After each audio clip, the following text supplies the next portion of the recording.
বেকারত্বের যন্ত্রণা, পরিস্থিতি বাধ্য করেছে এই লাইনে দাঁড়াতে। এই ভাতাটাতে কি ভবিষ্যৎ লাইফটা চলবে? কেউ স্নাতক, কেউ স্নাতকোত্তর, স্কুলে শিক্ষকতা করবেন বলে কেউ বিএড করেছিলেন, কেউ বা প্রাইমারি টিচার্সের জন্য ডিএলএড করেছেন, কিন্তু উচ্চশিক্ষিত হয়েও চাকরি নেই। রাজ্য সরকার বেকার ভাতা চালু করার পর এরা এখন আবেদনের লাইনে। যেমন ডোমকলের বাসিন্দা উদিতা সরকার, এমএসসি পাস।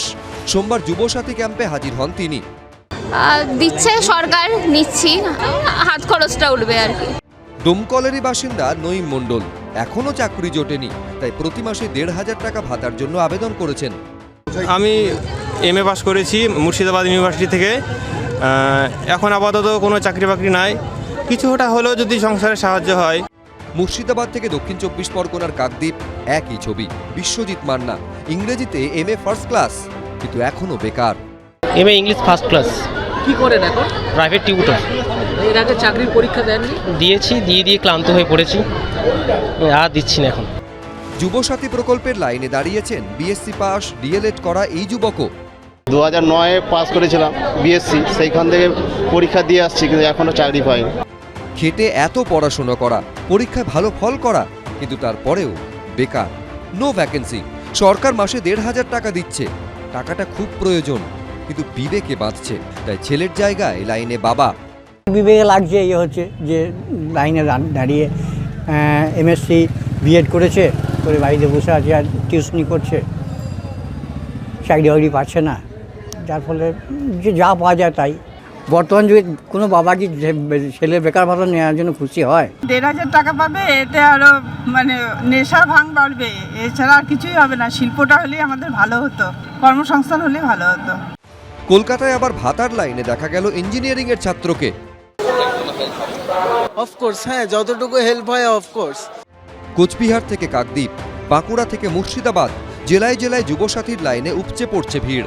লাইনে দাঁড়িয়ে উচ্চশিক্ষিত বেকার যুবক যুবতীরা। ভাতা দিয়ে হয়তো সাময়িক কিছু সুরাহা হবে, কিন্তু সবার মুখে একটাই কথা, চাকরি চায়, একটা চাকরি। গৌতম মণ্ডল, রানা দাস, রাজীব চৌধুরী, এবিপি আনন্দ। কর্মসংস্থান হোক, এটাই চাইছি। ভাতা দিয়ে সাময়িক চলবে, লং টার্মে তো এটা চলবে না।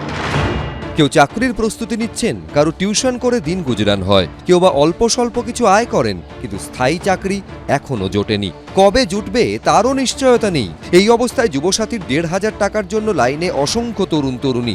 অনলাইনেও চলছে ফর্ম ফিল আপ, কিন্তু সবার মুখে একটাই কথা, কয়েকদিন কয়েক মাসের জন্য ভাতা ঠিক আছে, কিন্তু আসলে দরকার স্থায়ী চাকরি। বর্তমানের জন্য বলবো ঠিক আছে, এটা যেহেতু আমরা পড়াশোনা চালিয়ে যাচ্ছি আমরা, আর কিন্তু এটা সন্তুষ্ট নয় আমরা। এতে আমরা চাইবো যে মাননীয় যাতে আরো আমাদের জন্য কিছু আরো পদ খালি করুন, রিক্রুটমেন্ট যাতে প্রতিনিয়ত হয় বছরে বছরে। নন্দীগ্রামের বাসিন্দা সাইফুদ্দিন খান, এমএ বিএড, কিন্তু বেকার। ভাতার লাইনে দাঁড়িয়ে তিনিও চান চাকরি। কর্মসংস্থানের দিশাও কোনো কিছু নেই, তাই বাধ্য হয়েই ভাতা নিতে হচ্ছে। কারণ কর্মসংস্থান হলে তো খুব ভালো হতো। আমরা অপরাধ করেছি বাংলায় জন্মগ্রহণ করে। টালিগঞ্জ বিধানসভা এলাকার বাসিন্দা প্রীতম দত্ত, ২০১৮ সালে স্নাতক। সরকারি চাকরির প্রস্তুতি নেওয়ার সঙ্গে টিউশন পড়ান। তার মুখেও সেই স্থায়ী চাকরির কথা। সাময়িক একটা হেল্প তো হবে, কর্মসংস্থান হোক, এটাই চাইছি। ভাতা দিয়ে সাময়িক চলবে, লং টার্মে তো এটা চলবে না। লং টার্মে চাকরি কোনো বিকল্প নেই। কর্মসংস্থান তো চাইছি, এখন আসছে ওর যদি একটু খরচ ওঠে উঠবে। আবেদন একটাই হচ্ছে চাকরি, এছাড়া আর কিছুই না। যেটা এখন পাচ্ছি ঠিক আছে, চলো হাত খরচা উঠে যাবে, মেন হচ্ছে জবটা। কেউ কেউ তো পরীক্ষা দিতে দিতে সরকারি চাকরির আশা প্রায় ভুলতে বসেছেন।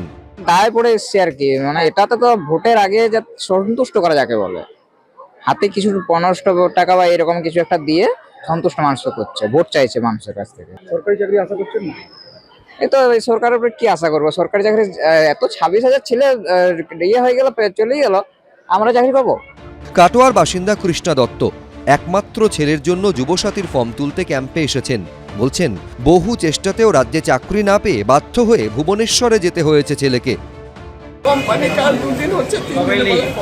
ছেলের যদি কিছু একটা না হয় আমি মরেও বাঁচবো না। অঞ্জন দত্তের সেই গান, চাকরিটা আমি পেয়ে গেছি বেলা শুনছো, এই তরুণ তরুণীরাও মনে প্রাণে চান এই কথাটায় প্রিয়জনকে বা প্রিয়জনেদের বলতে, কিন্তু কবে? এবিপি আনন্দ। এবিপি আনন্দ, এগিয়ে থাকে, এগিয়ে রাখে।